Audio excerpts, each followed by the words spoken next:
Olá, pessoal. Eu sou Antônia Márcia Vale e este é o Agenda Econômica. Tem um ditado que avisa que a morte e os impostos são as únicas coisas inevitáveis da vida. Como esse é um programa de economia, então vamos falar de impostos.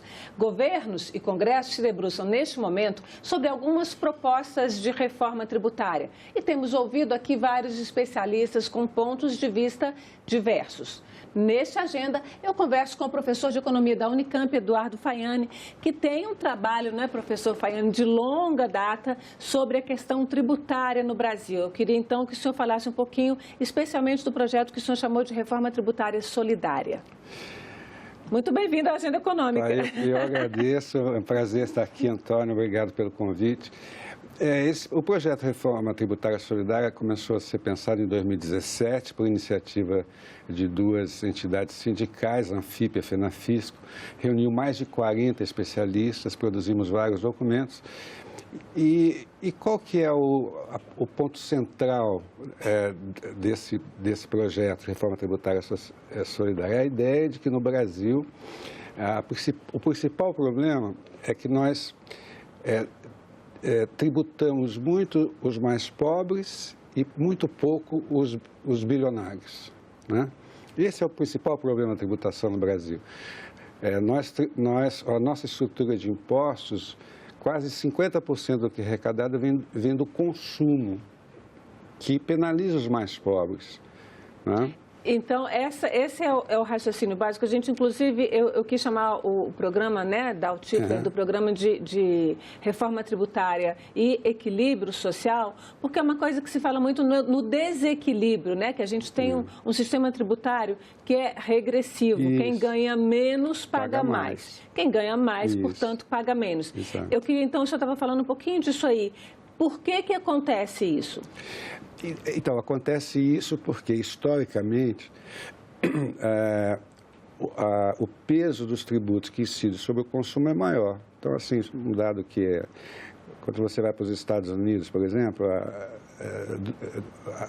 os impostos sobre o consumo representam 17% do total que é arrecadado.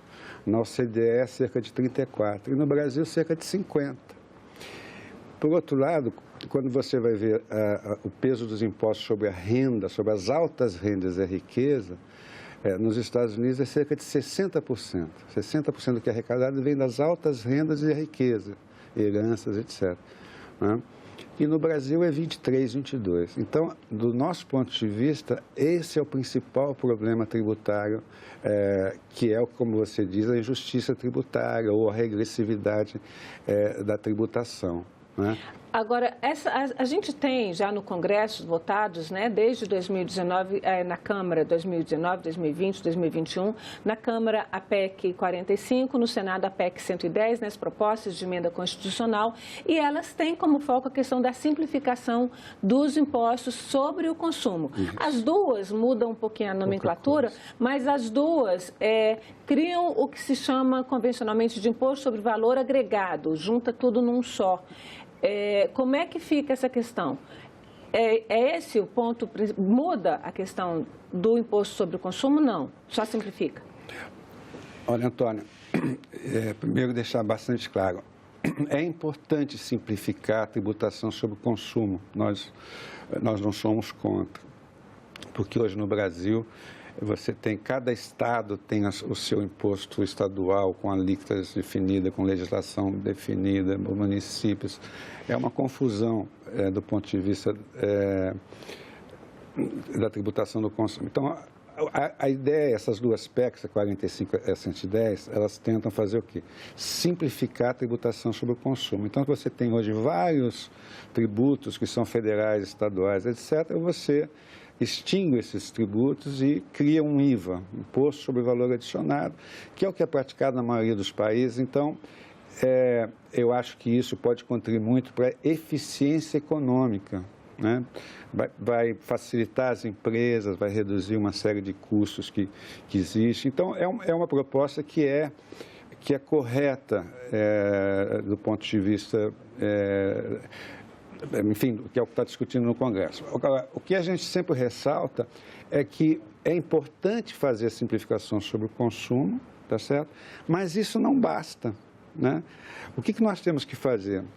nós temos também que fazer o seguinte, nós temos que reduzir a tributação sobre o consumo, nós temos que reduzir o peso da tributação sobre o consumo. Como eu te falei, 50% do que se arrecada no Brasil é tributo sobre o consumo, na OCDE é 34%. Nós temos que reduzir esse peso e aumentar a tributação sobre a renda e sobre a riqueza. Só um dado, assim, muito rapidamente, que eu mencionei antes, mas talvez não fique claro para o nosso espectador. Por que o tributo sobre o consumo ele é regressivo ou injusto? Porque ele captura uma parcela maior da renda dos pobres. Um exemplo simples, você pega uma televisão que custe R$1.000. Se naquela televisão tiver um imposto de 30%, e se tiver uma pessoa que ganha R$1.000, aquele imposto vai representar 30% da renda dela, não é isso? Certo. Quem ganha R$10.000, os R$300 representam 3%. Quem recebe R$100.000, os R$300 vão custar 0,3%. Então, quanto mais rica a pessoa, menor o peso do tributo sobre o consumo na sua renda. Agora, toda a nossa estrutura tributária é em cima do consumo. O tributo sobre o consumo incide sobre o arroz, sobre o feijão, sobre uma série de medicamentos, etc, etc. A gente tem um monte de chamadas desonerações, né? Que se tira, desonera a cesta básica, desonera produtos químicos, tem até refrigerante que tem desoneração por conta de incentivo, por exemplo, aí na Zona Franca de Manaus. Como é que funciona? E é nisso aí que os estados e os municípios estão de olho, que é o tributo sobre o consumo. Sim. Como é que se resolve isso aí? Eu acho que já tem, do ponto de vista, nos últimos 5, 6 anos, houve um amadurecimento muito grande desse debate sobre a tributação do consumo. Essas duas emendas, a 45 e a 110, elas, como você mesmo disse, tem diferenças muito pouco entre elas. Há uma série de questões que ainda estão em debate, como, por exemplo, a questão dos municípios, né, como é que fica essa distribuição para os municípios, etc. Mas eu acredito que, de uma forma ou de outra, nós vamos ter um encaminhamento sobre essa reforma, a reforma do consumo, né, em função do amadurecimento do tema. A questão é, uma vez feita a reforma sobre o consumo, será que nós vamos ter condições ou ter condições políticas para fazer a tributação sobre a renda e sobre a riqueza? Então eu vou aproveitar o seu gancho aí. A gente tem estados e municípios e todos os setores empresariais trabalhando nesse sentido. Mas a gente não tem quase ninguém trabalhando do ponto de vista do cidadão contribuinte, do trabalhador. É nesse sentido que o grupo da Reforma Tributária Solidária está trabalhando para ver se atende aí essa melhor distribuição do trabalhador? Exatamente. Quer dizer, quando a gente olha a experiência internacional, você vê que desde do início, 1929, você teve a grande recessão, depois da Segunda Guerra Mundial. Então, a maior parte dos países capitalistas centrais, eles têm uma estrutura tributária onde o fundamental é o imposto de renda sobre pessoa física, que é sobre a renda, né? E a participação do consumo é menor.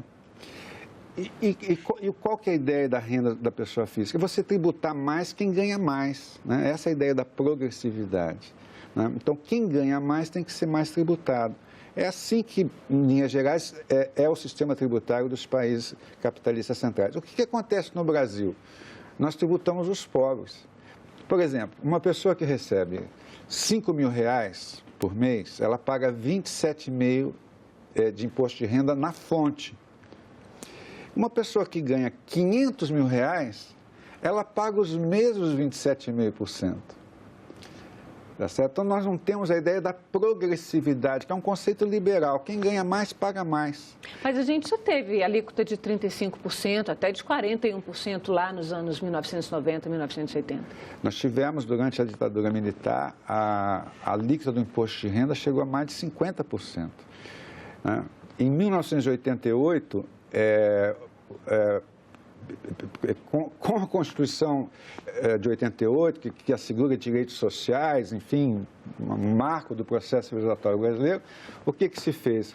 Foram reduzidos a alíquota do imposto de renda de 40% a 45% para 25%. depois aumentaram para 27,5%.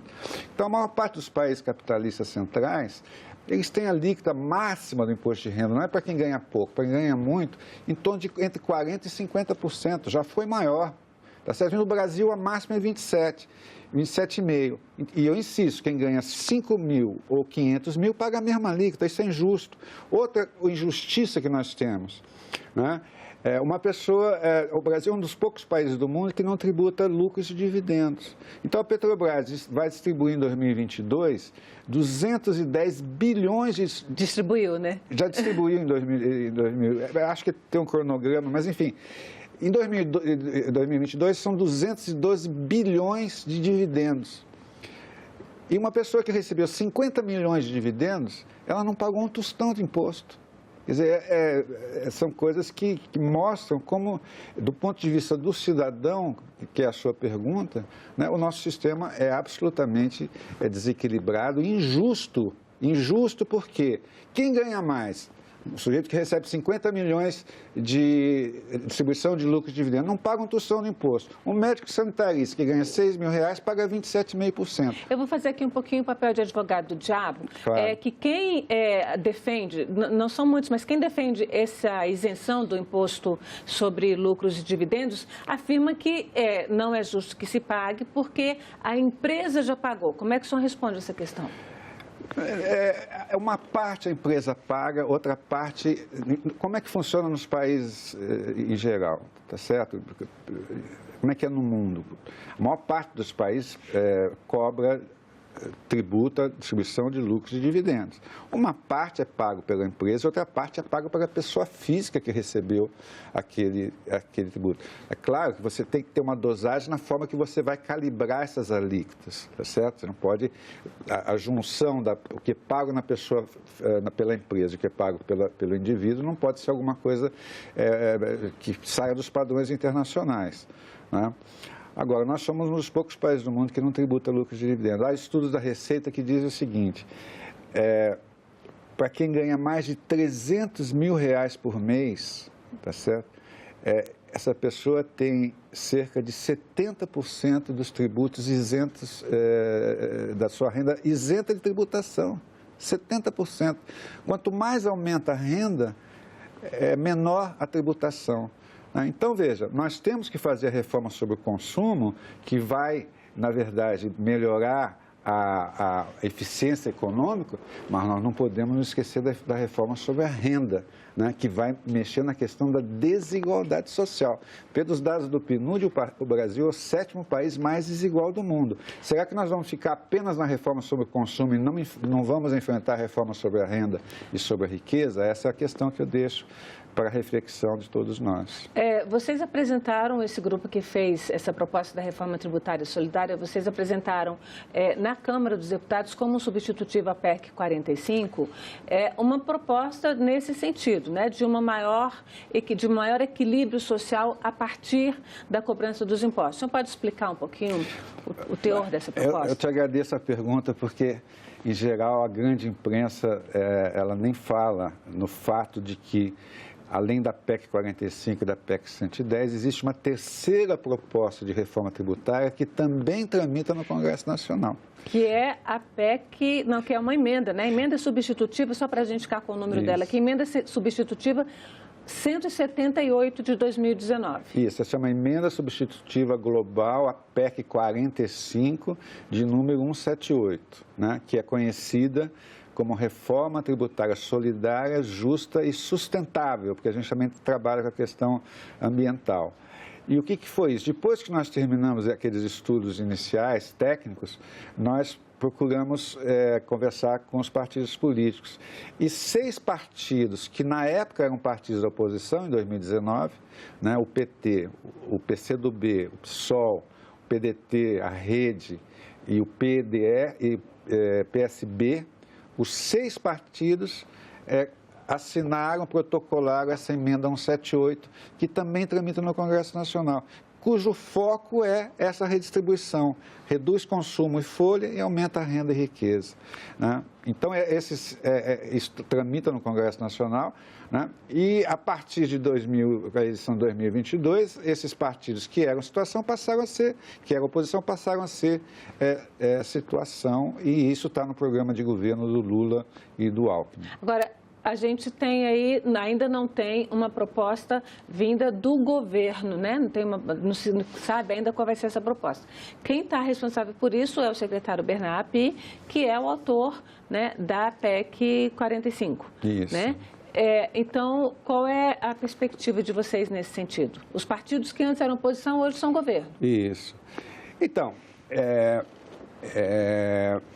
eu acho que em algum momento, né, esse diálogo entre esses partidos de governo ele deveria se acentuar, né, para, enfim, deixar bastante claro que esses partidos têm um projeto político, esse projeto faz parte das diretrizes, tem um projeto de reforma tributária, que é 178, esse projeto foi assimilado pelas diretrizes do governo Lula e Alckmin, né? E que eles dizem o seguinte: ok, consumo precisa ser feito, mas o fundamental é reduzir consumo e aumentar a renda, né? Então, eu acho que esse é um debate importante para a gente poder travar nos próximos meses, né? Eu tenho trabalhado muito nesse sentido, né? O senhor falou agora que é uma reforma tributária solidária, justa e sustentável. O senhor pode explicar cada um desses pontos? Onde ela é solidária e como? O que é o justo, se está aí na solidariedade? E essa questão da sustentabilidade? O solidário é uma ideia, a ideia do solidário é o seguinte: olha, nós somos o sétimo país mais desigual do mundo. Nós temos mais de 30 milhões de pessoas passando fome. Os nossos indicadores sociais, nós sabemos, são muito complicados e ruins em relação ao resto do mundo. Então, se houver uma solidariedade no sentido de que se todos contribuírem, mas especialmente as camadas que têm rendas bilionárias, nós estamos falando de 360 mil pessoas que têm um patrimônio que representa 1%, né, que são exatamente os que não pagam imposto hoje em dia, né, que são isentos. Quer dizer, se você tiver esse tipo de solidariedade, a gente pode ter uma reforma mais justa. Justa no que sentido? No sentido de que eu vou cobrar mais de quem ganha mais, né? E mudar o sistema tributário brasileiro hoje, que, como eu disse, está na contramão dos países desenvolvidos, está na contramão dos países da OCDE, tá certo? Que taxa mais quem ganha menos. Essa que é a ideia. E o sustentável, sim, é porque hoje em dia, no mundo todo, etc., a questão da transição ambiental é fundamental. Então, o que acontece no mundo hoje? Você tributa mais aquelas atividades que que causam males ao meio ambiente, à saúde, Nesse sentido, etc. O aumento de impostos sobre combustível seria sustentável, mas, ao mesmo tempo, ele é muito contra, né, a produtividade econômica brasileira. Não só combustível, né? Sim, combustível, sim. É assim no mundo todo. Quer dizer, sim, tudo que a gente fala aqui, quando você fala em reforma tributária, né, você está tratando de interesses, né, e é sempre muito difícil, porque alguém vai ganhar, alguém vai perder, né? De fato, você tem razão na questão do combustível, mas é assim no mundo todo. Quer dizer, hoje em dia a tendência é você tributa mais a essas atividades que são ruins ao meio ambiente, né? E dá isenção, por exemplo, para a transição ecológica, tá certo? Estimula carros elétricos, por exemplo? Estimula carros elétricos, a coisa a eólica, enfim, todas as formas de energia solar que são ambientalmente limpas. Essa é uma tendência global e o que a gente está tentando trazer essa ideia aqui também. O senhor falou de pouco mais de 300 mil pessoas no Brasil, que são os nossos super ricos, são os milionários e bilionários, não pagam impostos. Recentemente, no começo do ano, um grupo de milionários e bilionários do mundo inteiro assinou uma carta propondo aos governos da OCDE que sim cobrem mais impostos dos super ricos. Esse movimento não teve muito apoio entre os super ricos brasileiros. A classe média brasileira também não gosta de falar de aumento de tributação. O que acontece aí nesse nosso conjunto social, nesse sentido? Eu vou primeiro falar da classe média. Quando a gente fala de vamos tributar mais os ricos, a classe média acha que ela é rica, né? A gente sempre brinca o seguinte, uma pessoa que tem um Jeep Renegade, ela acha que ela é o super rico, tá certo? Mas não é disso que nós estamos falando.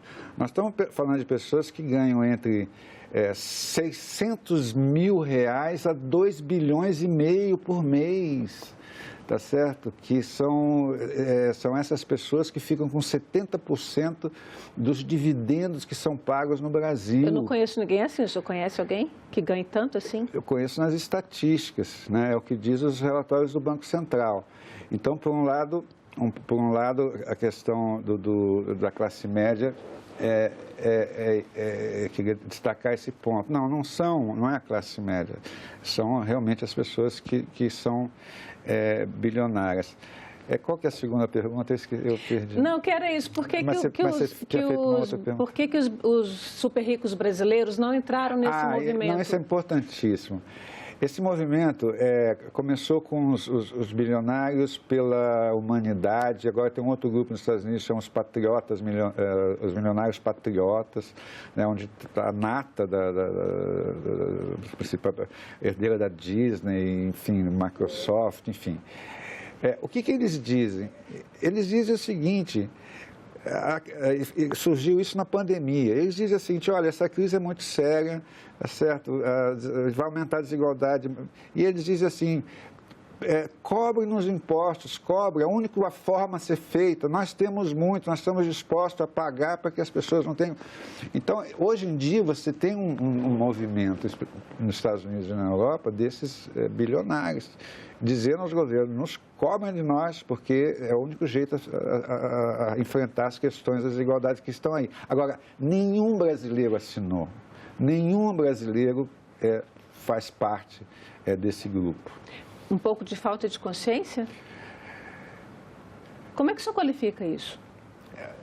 É difícil, porque aqui no Brasil, a minha avaliação é que nós temos uma elite econômica que pensa no curto prazo, ela não pensa no país, né, não pensa, ao contrário de outras nações, né, onde a elite fez parte da formação dessas nações, né, se preocupou com a formação dessas nações. A tendência do Brasil é que nós sempre fomos uma colônia de exportação, né? Então, as elites, historicamente, sempre se aproveitaram daquele momento, etc., mas nunca se pensou na construção de uma nação. E isso existe hoje ainda, infelizmente. Professor, se fosse para colocar 1 ou 2 pontos dessa proposta de vocês, numa reforma tributária que fosse aprovada no Congresso Nacional e sancionada pelo governo, o que o senhor acha que é essencial? Essencial. Nós não podemos ter no imposto de renda da pessoa física que a alíquota máxima seja de 27,5%. Nós temos que ter alíquotas maiores, de 30%, 35% e, eventualmente, até de 40%. Para quem? Para quem ganha muito, não é para que classe média. É assim que existe nos países capitalistas centrais desde 1929. Tá certo? Esse é o primeiro ponto. Segundo, nós temos que cobrar a distribuição de lucros e dividendos, porque nós somos um dos 2 países do mundo, dos 3 países do mundo, que não cobra, que não taxa a distribuição de lucros e dividendos, né? Outro ponto importante é a questão do imposto sobre grandes fortunas, que foi aprovado na Constituição de 88 e não foi regulamentado até agora. Foi aprovado no Congresso Nacional em 1988 e não foi aprovado até agora. Para simplificar, eu destacaria esses 3 pontos. E é por isso que vocês estão trabalhando agora, então? Olha, nós estamos trabalhando para sensibilizar o Congresso Nacional, para sensibilizar a sociedade brasileira, sensibilizar os partidos políticos que fazem parte da coalizão, né, do presidente Lula e do vice-presidente Alckmin, e de que a reforma tributária brasileira tem que ser ampla. Ela tem que atacar as diversas mazelas, tá certo? Tem que ser feito de uma forma organizada, né? Por quê? Porque nós entendemos que eu tenho que reduzir, né, os tributos excessivos que incidem sobre o consumo e que são os mais injustos do ponto de vista tributário, né, e ampliar os impostos sobre a renda e a riqueza, das altas rendas e altas riquezas. Então, é esse reequilíbrio, essa calibragem que é importante de ser feita. Portanto, nós temos que pensar a reforma no seu conjunto, né? Então, a ideia de primeiro faz o consumo, depois faz a renda, do nosso ponto de vista, uma ideia que tem riscos, né? Que tem riscos por talvez, porque de fato... Fazer a primeira parte e não fazer a segunda? Porque a primeira parte é a parte que é defendida pelos empresários, pelas empresas, há muito tempo, há mais de 20 anos que eles defendem essa coisa. Quer dizer, qual que é o receio? O receio é, uma vez o poder econômico tendo feito a sua reforma, que é a reforma sobre o consumo, será que vai haver correlação de forças, motivação, enfim... até do Congresso Nacional e da sociedade, de fazer a reforma sobre a renda e sobre a riqueza, que o poder econômico, como nós sabemos, é contra, né? Então, essa interrogação é que fica, enfim, que faz parte um pouco, enfim, das nossas preocupações e um pouco em torno desse tema que a gente tem feito a nossa incidência no debate. Muito obrigada, professor Faiani, pela sua participação aqui na Agenda Econômica. Eu que agradeço, foi uma oportunidade ótima para expor esses pontos de vista. Muito obrigada e agradeço também a você que nos acompanhou até aqui. Compartilhe nossos conteúdos com quem você achar que possa se interessar. Além da TV, estamos em senado.leg.br/TV e no canal youtube.com/TV Senado. Até a próxima agenda.